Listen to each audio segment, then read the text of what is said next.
Now I will show you how to remove background by clipping path. First you have to select pen tool,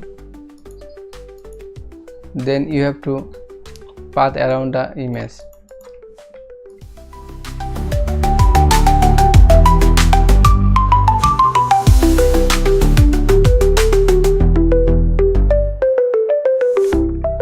After clipping path, please press path. You can see my path around the image look perfect. Now press Ctrl and enter. You can see now the path is selected. Then press Ctrl and J.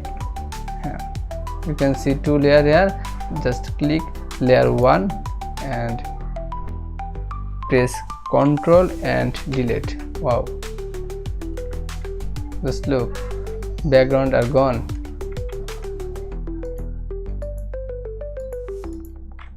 Thank you.